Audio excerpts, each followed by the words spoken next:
अब तक हम बात कर रहे थे हरियाणा के विकास कार्यों की। आइए अब हम बात करते हैं गुरुग्राम की। कि अब जो है पहली से 8वीं क्लास तक के सभी स्कूल बंद रहेंगे। ये आपने स्टेट में रहने वाले, स्टेट में पढ़ने वाले सभी बच्चों के साथ अन्याय किया है।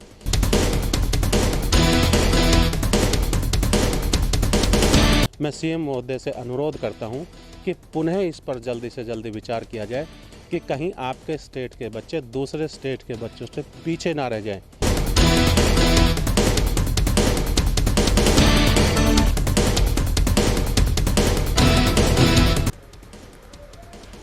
गुरुग्राम में 1 से 8वीं कक्षा तक के लिए स्कूलों को बंद करने के विरोध में अब हरियाणा शिक्षा संस्थान संगठन ने आवाज उठाई है।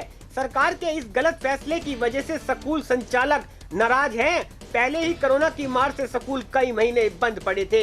जब धीरे धीरे स्कूल खुलने लगे तो बच्चों का फिर से स्कूल में आना जाना शुरू हुआ, लेकिन सरकार ने बिना सोचे समझे सबसे पहले स्कूलों को बंद करने का फैसला लिया, जो बिल्कुल सही नहीं है।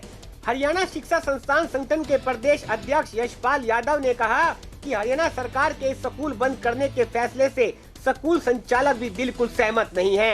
वह इस फैसले का विरोध करते हैं। सरकार को सोचना चाहिए कि पहले भी कोरोना काल की वजह से स्कूलों को बंद कर दिया गया था, जिससे शिक्षा जगत पर बहुत गहरा असर पड़ा। आज गुरुग्राम में कोई भी ऐसा स्कूल नहीं है जहां पर एक भी बच्चा या फिर एक भी टीचर कोरोना पॉजिटिव मिला हो।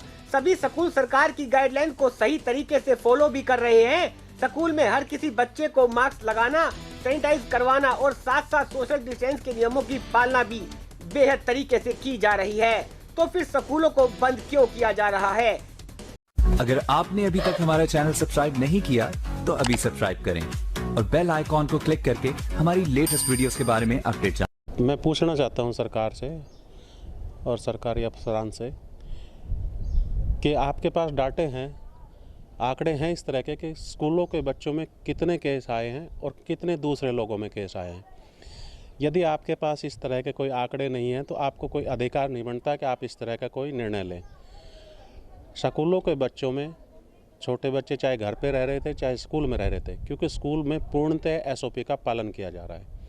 स्कूलों में केस ना तो टीचर्स में ही आ रहे हैं ना बच्चों में ही आ रहे हैं। किसी स्कूल का ऐसा कोई मामला संज्ञान में नहीं आया, ना तो प्रशासन के संज्ञान में आया ना हमारे संज्ञान में आया कि किसी स्कूल में गुड़गांव में बच्चों में इस तरह के कोरोना के केस आ गए हो। जब इस तरह के केस स्कूलों में आ ही नहीं रहे हैं तो स्कूलों में पूर्णतः चाहे वो सैनिटाइज़र का मामला हो, चाहे मास्क का मामला हो, चाहे सोशल डिस्टेंसिंग का मामला हो, चाहे दूसरे एसओपीज़ हो, जो भी है उनका पूर्णतः पालन किया जा रहा है, तो फिर केस नहीं आएंगे। तो आपको केवल और केवल इतना कहना चाहिए था, स्कूलों पर आदेश जारी करने चाहिए थे कि जिन स्कूलों में एसओपी का पालन नहीं किया जा रहा, हालांकि मुझे नहीं लगता कि किसी भी स्कूल में एसओपी का पालन नहीं किया जा रहा, लेकिन एसओपी का पालन यदि नहीं किया जा रहा तो उसके ऊपर सख्ताई ज़रूर करनी चाहिए थी, उसको कड़ाई से पालन ज़रूर कराना चाहिए था। इसके फेवर में तो हम हैं, लेकिन आपने एक ही आदेश के द्वारा केवल एक दिन घोषणा कर दी कि अब जो है पहली से 8वीं क्लास तक के सभी स्कूल बंद रहेंगे। ये आपने स्टेट में रहने वाले, स्टेट में पढ़ने वाले सभी बच्चों के साथ अन्याय किया है, क्योंकि आपका निर्णय बिना सोचे समझे हैं, बिना विचार किया है, बिना आंकड़ों को देखे हैं। जब आपके सामने आंकड़े होते हैं तो आप सही प्रकार निर्णय ले पाते हैं। तो ये संवेदनहीन निर्णय है। मुख्यमंत्री महोदय ने बिल्कुल स्कूल बच्चों के प्रति असंवेदनहीनता दिखाते हुए इस तरह का निर्णय सुनाया है, जिसके फेवर में हम स्कूल वाले बिल्कुल भी नहीं हैं।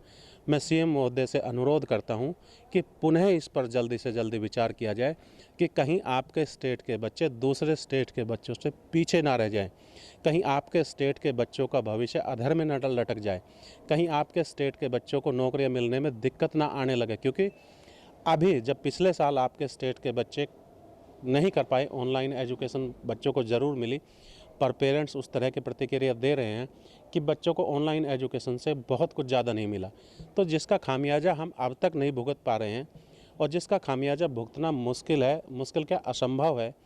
तो ऐसी हालात में अब फिर दोबारा से स्कूलों को बंद करने का निर्णय ले लेना तो एक तरह से बच्चों को के साथ अन्याय करना है। जब बच्चे के इस तरह से 2 साल ख़राब हो जाएंगे और बच्चे नो डिटेंशन पॉलिसी के तहत अगले क्लास में जाते रहेंगे, जब बच्चे स्कूल में ही नहीं आएंगे, नो डिटेंशन पॉलिसी के तहत अगले क्लास में चले जाएंगे, तो क्या बच्चे छलांग मार सकते हैं?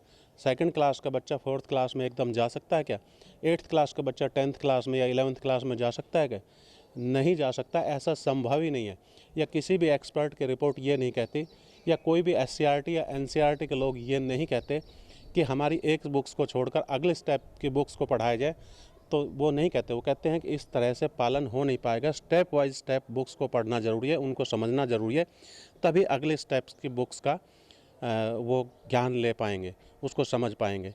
तो जब सारे एक्सपर्ट लोग, सारे सब कुछ लोग, आपकी सारी एजेंसी ये कहती है कि नहीं हो पाता, लेकिन उसके बाद भी आप लोग अपनी मनमानी चलाते हुए इस तरह का निर्णय सुनाते हो जो कि गलत है, पूर्णतः गलत है। हम इसका विरोध करते हैं और आपको पुनः इस पर विचार करना चाहिए और बहुत जल्दी से जल्दी इस निर्णय को वापस लेना चाहिए। देखिए, स्कूलों के पास ऑप्शन कुछ नहीं है। स्कूल ठीक है, फिर एक बार ऑनलाइन एजुकेशन पर चले जाएंगे, ठीक है। स्कूल अपने लेवल पर अच्छे से अच्छा प्रयास कर रहा है, जो उसके पास प्लेटफार्म है, जितने अच्छे से अच्छे प्लेटफार्म हैं उनको अवेलेबल कराकर बच्चों तक पहुंचने का प्रयास करता है। तो कई जगह दिक्कतें रहती हैं, इंटरनेट की प्रॉब्लम रहती है, दूसरी प्रॉब्लम रहती है, कई बार मोबाइल वगैरह घर में ना होने के कारण प्रॉब्लम खड़ी हो जाती है, तो उतने अच्छे से शायद नहीं हो पाता। लेकिन स्कूल अपने लेवल पर बहुत अच्छा करता है। प्रत्येक स्कूल जितना उसका लेवल है उस लेवल से ऊंचे उठ के ही काम करता है। अब भी स्कूल ऑनलाइन पर जाकर उतना काम करेंगे और कर रहे हैं। देखिए, 9वीं से 12वीं क्लास तक के स्कूल की बात नहीं करें, सारे के सारे मॉल खुले हुए हैं, सारे के सारे सिनेमा घर खुले हुए हैं, सारे के सारे बाज़ार खुले हुए हैं, सारे के सारा सिस्टम खुला हुआ है, कुछ भी बंद नहीं है। सब जगह हमारे बच्चे सब जगह जाते हैं, गांव के बच्चे हो चाहे शहर के बच्चे हो, सिनेमा घर भी जाते हैं, बाज़ार भी जाते हैं, मॉल भी जाते हैं, बाकी जगह भी जाते हैं। तो जब इतनी सारी जगह बच्चे जाते हैं तो वहाँ कोरोना फैलने का खतरा नहीं होता, वहाँ पूर्ण रूप से खतरा होता है ऐसी जगह पर जाना। यहाँ तक कि राजनीतिक रैलियाँ होती है, भाषणबाजी होती है, दूसरे कार्य होते हैं, क्या उनमें भीड़ इकट्ठी नहीं होती? तो कोरोना फैलने का खतरा तो सब जगह होता है, लेकिन क्या हम सब जगह को बैन कर पाएंगे या कर सकते हैं? नहीं कर सकते। जहाँ से गवर्नमेंट के पास रेवेन्यू आता है वहाँ गवर्नमेंट बैन कर नहीं पाती है कि गवर्नमेंट को अपने रेवेन्यू का खतरा होता है। तो केवल और केवल इस आधार पर निर्णय ले लिया जाए कि यहाँ से रेवेन्यू जनरेट नहीं होता तो इसको बंद कर दिया जाए, ये तो संवेदनहीनता है। ये अपने राज्य के बच्चों के साथ अन्याय करना है। तो आप क्या सरकार से कुछ ऐसा कहना चाहते हैं कि जिससे बच्चों की शिक्षा पे इस तरह का गहरा असर ना पड़े और बच्चों की शिक्षा भी चलती रहे और सरकार भी एक अच्छा कदम बच्चों की शिक्षा को लेकर उठा सके? देखिए, मैं एक सलाह दे सकता हूँ कि सरकार ऐसा कुछ कर सकती है, यदि सरकार चाहे तो, कि 1st से 3rd तक के बच्चों को एक दिन सरकार आने के लिए कह सकती है, 3rd के बाद दूसरे दिन और तीसरे दिन, इस तरह या तो अल्टरनेट डेज पर या दूसरे तीसरे दिन सरकार बच्चों को आने के लिए बोल सकती है। इससे स्कूल के टच में बच्चे रहेंगे। तो बच्चे जब टच में रहेंगे, स्कूल के टच में रहेंगे, टीचर के टच में रहेंगे, तो वो बच्चे अधिक रूप से अच्छे तरह से पढ़ाई कर पाएंगे। तो बच्चे टीचर के गाइडेंस प्रॉपर उनको मिल पाएगी। तो ऐसे स्कूलों का साथ छुड़वाना ठीक नहीं लगता। तो आप अल्टरनेट डेज पर या दूसरे कोई विकल्प ऐसे खोज सकते हैं जिससे स्कूल के टच में बच्चे रहें। यदि ऐसा सरकार मान लेती है तो एक बहुत अच्छा और एक बहुत सराहनीय कदम होगा सरकार के लिए। गुरुग्राम से NCR न्यूज के लिए एमी शर्मा की खास रिपोर्ट। अपने शहर की ताजा खबरों के लिए NCR न्यूज के साथ बने रहिए। चैनल को लाइक व सब्सक्राइब करें। नमस्कार।